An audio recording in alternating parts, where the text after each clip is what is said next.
종로구 해화역 일대는 해화동이고 명륜동이라고 잘못 얘기도 하시는데 명륜동이 아니고 명륜 1가 2가 이렇게 부르는 게 맞습니다. 해화역은 명륜 4가입니다. 해화역 일대는 대학로라는 명칭으로도 익숙하잖아요. 예전에 서울대가 관악으로 이전하기 전에 붙여진 이름인데 사실 서울대학교 이전뿐 아니라 성균관대도 있고 카톨릭대학교도 인근에 있어서 대학로라는 이름이 어색하지는 않습니다. 익히 알려진 대로 해화역 인근 마로니에 공원 중심으로 수많은 소극장들이 있고 이곳에서 연극 등 공연이 많았습니다만 역시 코로나 이후로 극장 운영이 어려워져서 흩어졌다는 소식이 많이 들립니다. 메인 상권은 4번 출구 CGV 방면이고 1번, 2번 출구 마로니에 공원 인근 유흥상권은 그나마 요즘 살아나고 있는 분위기라고 합니다. 요즘 대학로 상권이라고 하면 4번 출구 방향 성대 방향을 말하는 거거든요. 이쪽 상권이 많이 발전해 있습니다. 참고로 해화역 일평균 이용객은 지금 표에서 보시는 것과 같은데 4호선 전체에서 승하차객 2위를 많이 차지했었고요. 인근 수유역과 1, 2위를 다투고 있는 입장입니다. 근데 수유역이 우이선이 지금 신설됐었잖아요. 그것 때문에 대학로 이 해화역이 거의 1위를 차지하고 있다고 해요. 그리고 인근 성균관대학뿐만 아니라 앞서 말씀드린 상권에 젊은이들이 엄청 모여들고 있고 근처에 서울대학교 병원, 창덕궁, 낙산공원, 동서문 등이 근접해 있잖아요.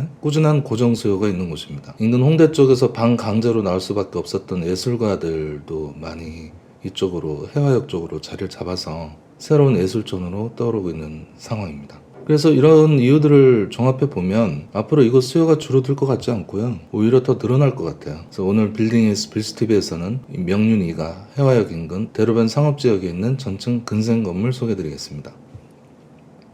해화역 4번 출구에서 도보 3분 정도 거리에 있네요. 네, 4번 출구로 나오셔서 해화역 메인 상권 통해 나오게 되면 3분 정도 걸리는 위치입니다. 대로변에 접해 있고 횡단보도 앞이라 접근하기 아주 좋은 위치에 있는 것을 확인할 수 있습니다. 그러니까 성균관대 방향하고 CGV 상권으로 서로 양방향 이동이 좋은 횡단보도 앞에 대로변에 있는 건물이잖아요. 네. 건물은 낡았는데 사실 뭐 이것보다 중요하게 봐야 할 점이 이 상업지역이에요. 노선 상업지역입니다. 뒤편 3종 일반 주거 지역과 상업지역이 섞여 있는 곳입니다.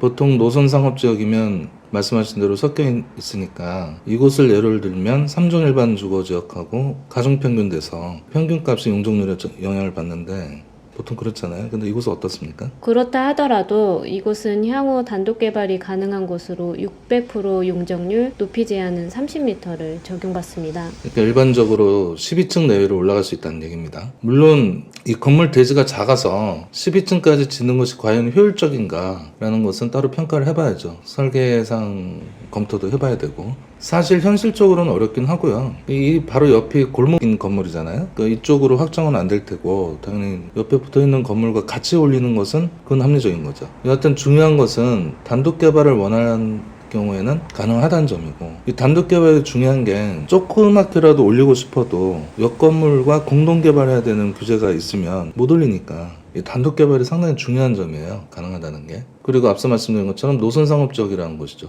땅의 가치가 상업지역과 아닌 지역과는 당연히 차이가 납니다. 당연히 상업지역의 가치가 월등하죠. 매매가 33억이면 평당가 8,700만 원대인데 감정은 어떻게 나왔을까요? 탁상 감정상 매매가와 동일한 33억으로 나왔습니다. 현재 매매가 33억이고 탁감도 33억이다 말씀이신데 이럴 때 보통 이제 법인 기준으로 80% 대출까지 나오면 금액으로는 26억까지 대출이 가능하잖아요. 당연히 법인 재무 상태가 좋다면 사실 100%도 가능해요. 그래서 대출도 대출이지만 금리를 어떻게 받느냐가 중요하잖아요. 그래서 은행별 대출 상품을 꼼꼼히 비교해 최대한 낮은 금리를 적용받는 것이 중요합니다. 저희 빌딩에이스에서는 기존 은행들 대출 금리를 비교해 드리고 있습니다. 유리한 조건을 가지고 매입할 수 있으니까 잘 활용하시길 바라겠습니다. 상권 자체는 CGV 쪽 상권이 좋잖아요. 그래서 그쪽 건물을 당연히 원하실 텐데 쪽은 당연히 비쌉니다. 그리고 수익률도 낮아요. 이 금액으로 메인 상권을 원하시면 그건 욕심이에요. 이 건물은 대지의 이제 용도 지역이 상업 지역이고 대로변에 접해 있는 것이 장점인 건물입니다. 그래서 이런 내용을 간략하게 정리해서 건물 개요 보시겠습니다. 건물 개요 부탁드립니다. 대지 면적은 125제곱미터, 용도 지역은 노선 상업 지역입니다. 연면적은 357.15제곱미터입니다.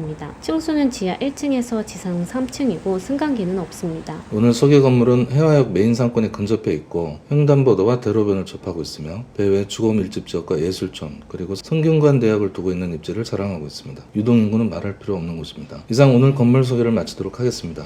건물 관련해 보다 상세한 사항은 전화로 문의 부탁드립니다. 오늘도 함께해 주셔서 감사합니다.